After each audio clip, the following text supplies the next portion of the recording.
ايوه يا ايمن. انت فين؟ انا في المسرح، انت اللي فين؟ ايمن انت كنت بتعمل ايه امبارح؟ كنت في البيت. مالك يا عايشه؟ في حاجه؟ لا مفيش. انت كنت عايز ايه؟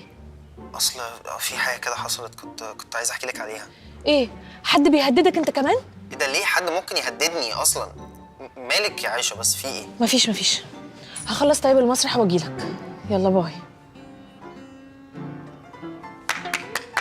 شباب، صباح الفل. منورين المسرح. شكلكم حلو قوي النهارده. كنتوا شاطرين قوي في الاوديشن قوي. انتوا فعلا موهوبين جدا. انا متفائل بيكم قوي. عشان نعمل استعراض مهم ومحترم لازم في حاجه مهمه قوي لازم نعرفها. الاستعراض ده مشروع فني متكامل. مفيش حاجه اسمها دور مهم دور مش مهم. كلنا بنكمل بعض. الاستعراض ده مش هينجح الا لما احنا كلنا ننجح. مفهوم؟ ها؟ أكيد طبعا يا دكتور. كلنا هنا متفقين إن أكيد حضرتك حطيت كل حد في الدور اللي يستحقه. شكرا يا نسمة. طيب احنا معانا علي هيقول كل مجموعة فيكم ايه خطتها الفترة اللي جاية بالظبط في البروفات وهنعمل ايه.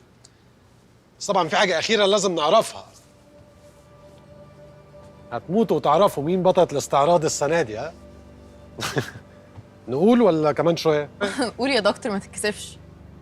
بطلة الاستعراض السنة دي هي فاطمة. قولوا المصحف. والمصحف. فاطمة ايه؟ دكتور انا متشكرة قوي. لا استني بس انتي كده ثانية. دكتور أكيد في حاجة غلط. أكيد حضرتك قصدك أنا، صح؟ أنا عارف إن أنت اسمك نسمة وأنا قلت فاطمة، فأنا عارف إن أنا ما غلطتش. لا أكيد غلط. أنا كل سنة ببقى أنا بطلة العرض.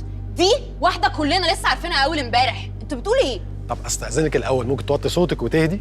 زي ما أنت قلت يا نسمة، أنت كل سنة أنت بطلة الاستعراض، مفيش مشكلة خالص إن أنت تعملي الدور الثاني السنة دي، وفاطمة تبقى هي بطلة الاستعراض. الدور تاني ايه؟ الدور التاني ده جنب الاسانسير. انا ما بعملش ادوار تانية. I'm the star. حد ممكن تقولوا له حاجه؟ انا مش فاهمه بجد. لا بقول لك إيه، ثانية واحدة. مش معنى إن أنا سبت مساحة للصداقة ما بيننا إن أنت تتكلمي بالطريقة دي أو إن أنت تتجاوزي، فاحترمي نفسك. أنا هنا بس اللي بقول مين دوره إيه ومين يعمل إيه.